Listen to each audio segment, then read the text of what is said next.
wasanga ibiti by'imikindo 70, wasanga n'amasoko 12. Ndagusengera Imana igutuze mu Irama, Imana igutuze ahantu hawugana izuba, Imana igutuze mu mariba, Imana igutuze mu bwisho bwayo, Imana igutuze mu mbaraga z'ubutsinzi, Imana igutuze mu mbaraga z'ubudahangarwa mu izina ryera rya Yesu. Mana, mu izina rya Yesu turagushimira Imana nkuru, uri data twese wera, uri umwungeri w'ubugingo, nuragira intama, niwe mwungeri utazimiza. Ndasenze kuko ijambo ryawe uganze kandi ukora ibintu bikomeye, umenagura ubutware bwose bw'ikuzimu, ahubwo mwuka w'ubugingo agaragare mu ijambo ryawe ku izina rya Yesu, amen. Yesu ashimwe. Kadusangira ijambo ry'Imana rigaragara mu gitabo cyo Kuva. Turasoma ibice byaho bitatu. Turasoma ibice byaho bitatu. Turasoma dore ku murongo wa mbere. Icyo gihe Mose yaragiraga umukumbi wa Yetiro sebukwe, umutambyi w'Imidiyani, aturikiriza umukumbi inyuma y'ubutayu, ajya ku musozi w'Imana witwa Horebu. Marayika w'Uwiteka aramubonekera mu kirimi cy'umuriro kiva hagati mu gihuru cy'amahwa.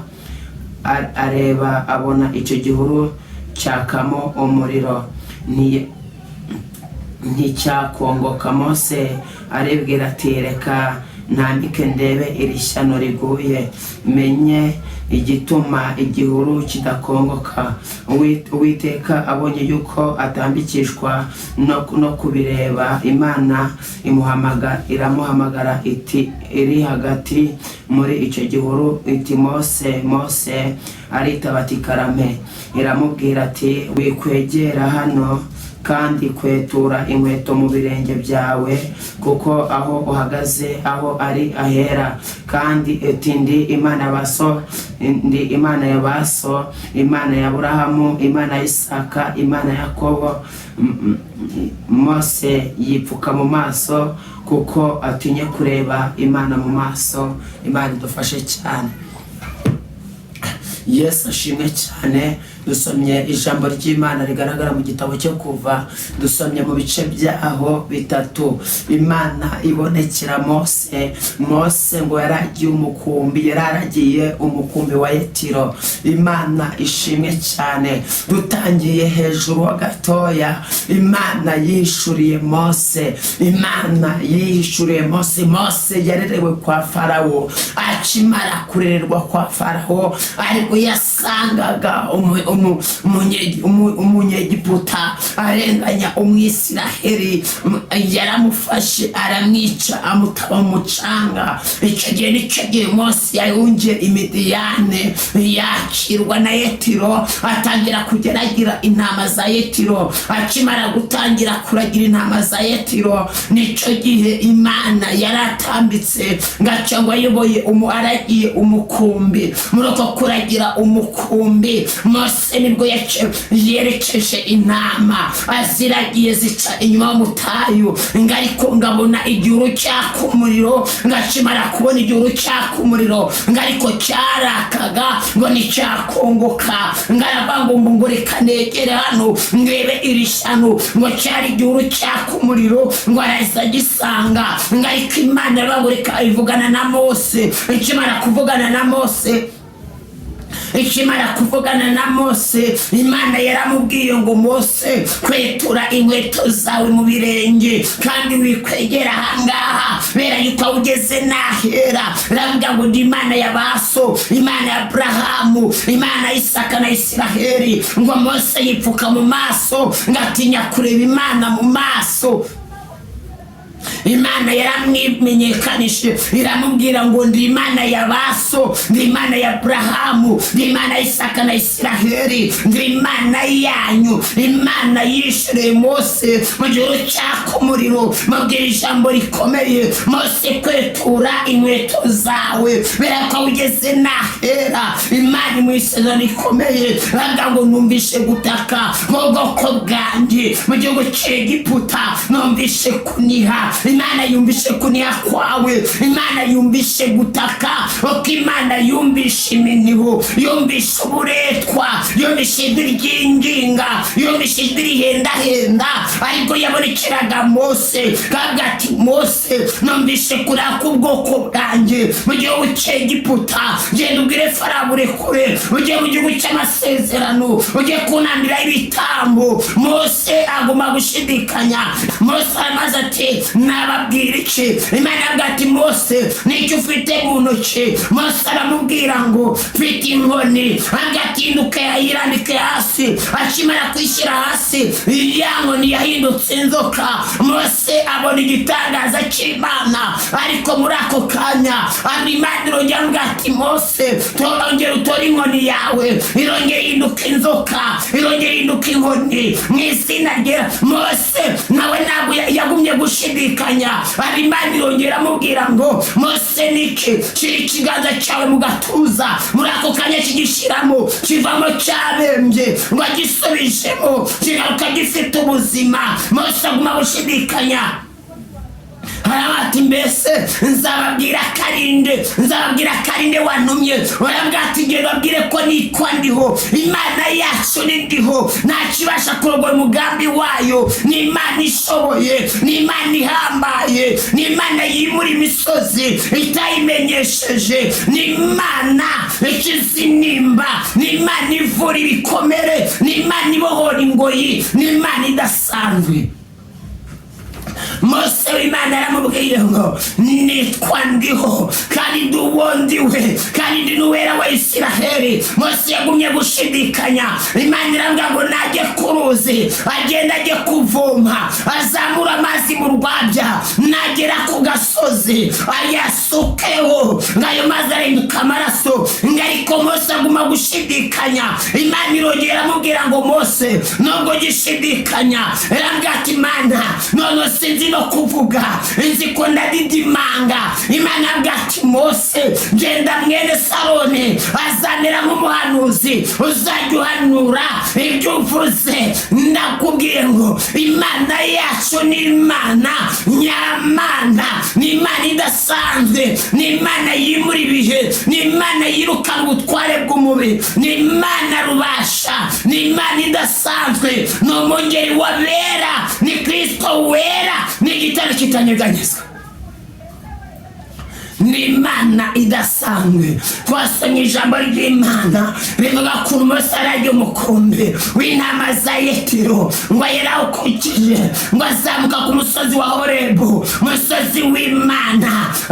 Akigera ku musozi w'Imana niho yabonye igihuru cy'amahwa cyakumuro kidakongoka. Ariko Imana irebye Mose, ava ngo ndeba rashano, ava ngo mbonye ishano. Ariko agiye kureba ko umuriro waka, arebye ku umuriro waka ngo nukongoke. Ariko aje ahegera, yumva ijwi rivugira muri cya gihuru, arabwira ati Mose, ugeze nahera, kweta inkweto zawe. Imana ikeneye ubwere kuri twe, Imana ikeneye guhinduka. Imana ni Imana nyamana. Imana ikimara kubwira Mose, Mose we ikimara kumubwira Mose, ikimara kubwira Mose, ikimara kubwira Mose, ikimara kubwira Mose, Imana ikimara kubwira Mose, Mose yakwetuye inkweto, agati ndi Imana y'abaso, ndi Imana y'abaso, ndi Imana y'abaso, ndi Imana y'abaso, Abrahamu na Isaka na Isiraheli. Ni Imana idahinduka, Imana wasenze, Imana yumva gusenga, Imana ikura mu buretwa, yongera ikwishurire, yongera icagagura ingoyi, yongera imenagura ubwo butware, yongera ikugotesha imbaraga zayo. Imana idasanzwe yumvishe gusenga, yumvishe kuniha, yumvishe uburetwa. Varagukoresha izo mbaraga zikurekure, kuko yavuze ngo numvishe kuniha k'ubwoko bwanjye mu gihugu cy'Egiputa. Genda ubwire Farawo aburekure bujye kuntambira ibitabo mu gihugu cy'amasezerano. Ni Imana idasanzwe. Iyo Mana nawe yongere Imana idasanzwe yongere igukure mu buretwa. muri ako kanya Mose aragurutse aragenda abwira Farawo ngo narekure ubwoko bw'Imana bugiye kumutambira ibitambo. Ariko yashyiraga ya nkoni hasi, ikimara ikiyanzone hinduka inzoka. Ikimara guhinduka inzoka ni nacyo gihe Farawo yaramurebye aramukwena. Yaramurebye aramukwena, amuha urw'amenyo, avuga n'abakonikoni banje babasha kubikora. Ariko hari igitari itandukaniro ry'imbaraga z'abakonikoni bo muri Egiputa n'imbaraga zari zije mu nkoni ya Mose. Nuko basi Mose agishyira ya nkoni hasi, akirambika ya nkoni hasi, yahindutse inzoka. N'abakonikoni barambika inkoni zabo nazo zihinduka inzoka. Ariko ikinyuranyo cy'ubutware bw'ijuru, haleluya, Imana ni Imana igifata imbaraga zayo n'imbaraga z'izindi.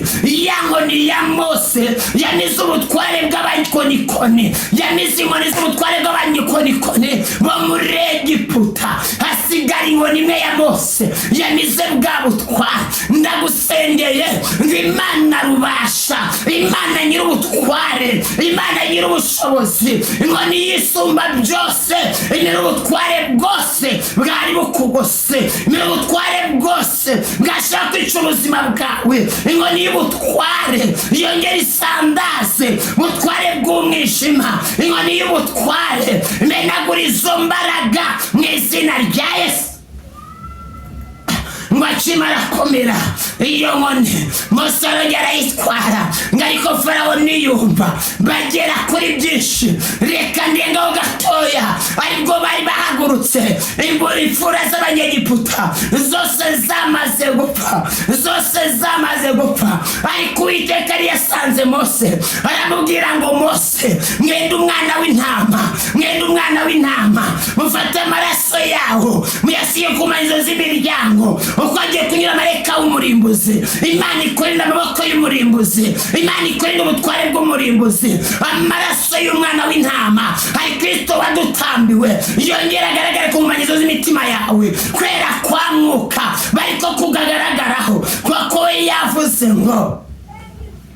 yavuze ngo mufate umwana w'intama, mufate amaraso yaho muyasige ku manyizo z'imiryango. Ngakimara kuvuga gutyo ngo bafashe ya maraso basiga ku manyizo z'imiryango. Ariko Farawo yabonaga kuri bigenze arabarekura.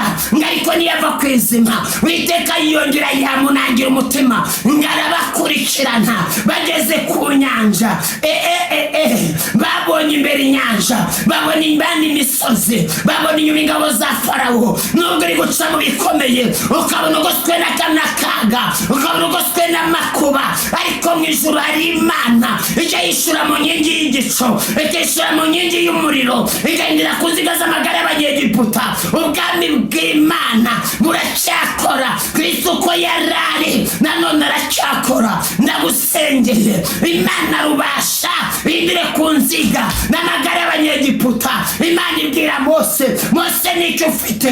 Mose avuga mfite inkoni. Ya nkoni ayirabura hejuru y'inyanja, inyanja icikamo kabiri. Iyi nyanja ngari yari imbere yawe yari yaguteye ubwoba, Imana yicemo kabiri. Wongere wambuke ugere muri Siyoni, ugere mu mahumbezi. Bakigera hakurya y'uruzi, bakimara kwambuka inyanja, Miriyamu yararirimbye abanga ifarashi umwihetse, Uwiteka biroshe mu nyanja. Bararirimbye ariko bakomeza inzira, baragenda. Bageze kuri Edomu, binginze Umwedomu ugira ngo abahe inzira, abima inzira. Ariko bakikije inyanja itukura, imitima yabo igumwuma, imitima yabo ibisari, barasharirirwa. Bageze n'Imara babura amazi yo kunywa. Bakimara kubura amazi yo kunywa, Uwiteka abaje Mose, Mose n'icurebe inyuma yawe. Mose avuga ngo ndahareba igiti, icyo giti kinage mu mazi, amazi areruka mazima. Hari Kristo wera watubambiwe,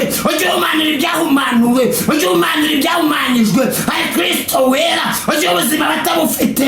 Hari Kristo wera ujye ukiza indwara. Hari Kristo wera ukiza ibyaha. Hari Kristo udasanzwe niwe ndimo ndareba, ngarangiye ngashyira muri ya mazi barayanywa araryoha. Ngakimara gushyira muri ya mazi, akimara kuryoha, nibwo bakomeje urugendo bagera i Rama. Bakomeje urugendo bagera i Rama. Bakimara kugera i Rama, basanze ibiti by'imikindo 70, basanga n'amasoko 12. Ndagusengera Imana igutuze mu Rama, Imana igutuze ahantu habugama izuba, Imana igutuze mu mariba, Imana igutuze mu bwisho bwayo, Imana igutuze mu mbaraga z'ubutsinzi, Imana igutuze mu mbaraga z'ubudahangarwa mu izina ryera rya Yesu. Reka we tunganyire ijambo, tujyanye icyifuzo cyo gusenga. Reka tubwire ngo Imana idutuze i Rama. Mana, mu izina rya Yesu, ndasenze kubw'imbaraga z'amaraso, ndasenze kubw'ubutware bwera bwa Kristo ushobora byose, ndasenze kubw'imbaraga zo gucungurwa. Abera bari imbere yawe batuze ku gasozi ka Rama, bakiza agasozi k'Imana, bakiza ubutware bw'Imana mu izina ryera rya Yesu. Wabwiye Mose ngageze n'ahera ngo nakwetura inkweto yararyo umukumbi wa Yetiro. Ndasenze mutanga bugingo mu izina ryera rya Yesu. Ndaze ngo nyura mu misozi, narangiza nkanyura mu mataba, hose harusha umutima, ariko nsaba Uwiteka ugira ngo amfashe. Mwana, ifashe bakwiringira, bagirire neza, uburere bw'Imana ribagereho, kandi barambura ukuboko kwawe, unesherezwa n'Imana. Aribyo biganza ku bw'izina rya Yesu. Amen.